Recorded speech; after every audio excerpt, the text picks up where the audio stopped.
প্রায় 1.5 বছর হয়ে গেছে, ফোনটা হারিয়েছে, পাই নাই, চুরে নিয়ে গেছিল। হঠাৎ করে আমাকে 2 দিন আগে ফোন দিয়ে বললো, আমি নগদ পরের দিন গিয়ে মামলা করি, তারপরে কালকে ফোন দিয়ে বললো যে আপনার ফোনটা পাওয়া গেছে, আপনি আসেন। পাইছি চুরি হয়েছিল, এটা চুরি হয়েছিল, এটা আমার রুম থেকে চুরি হয়েছিল ফোনটা, কিন্তু এই ফোনটা পাওয়া গেছে। এর জন্য প্রশাসনকে আমি অসংখ্য ধন্যবাদ জানাই। আর আপনাদের মাধ্যমে আমি এইটুই জানাইতে চাই, প্রশাসনের ঊর্ধ্বতন কর্মকর্তারা সারা বাংলাদেশের জনগণ এইটুই চায় যে যাতে জনগণের ফোন যেন চুরি না হয়, চুরে যেন বলে যে ভাই আপনার ফোন পাওয়া গেছে, আপনি নেউকা। এই ধরনের আশা করতাম আমরা বর্তমান সরকারের কাছে, এই একটা জিনিস। এবং ওই লাইনে যত ধরনের সহযোগিতা লাগে পুলিশ প্রশাসনকে করার জন্য সরকারের কাছে আমার আবদার। আমাদের টার্গেট হচ্ছে প্রতি মাসে 100টার মতো মোবাইল উদ্ধার করা, এবং সেই পরিমাণ সক্ষমতা আমরা তৈরি করেছি।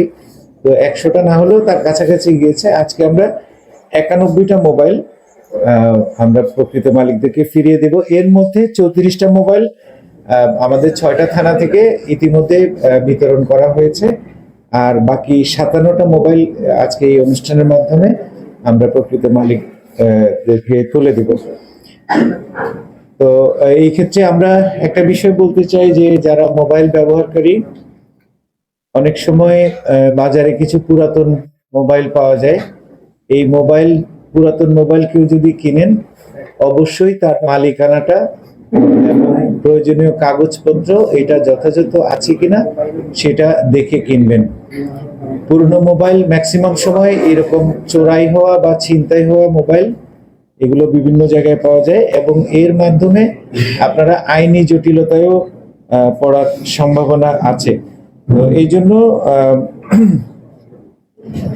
যার কাছ থেকে আপনি কিনছেন সেই বিক্রেতার পরিচয়টা নিশ্চিত হওয়া, বৈধ কাগজপত্র, রসিদ বা মেমো যাচাই করা, মোবাইলের বাক্স, IMEI নাম্বার, এগুলো দেখে শুনে কেনার জন্য আমরা সবাইকে অনুরোধ করব।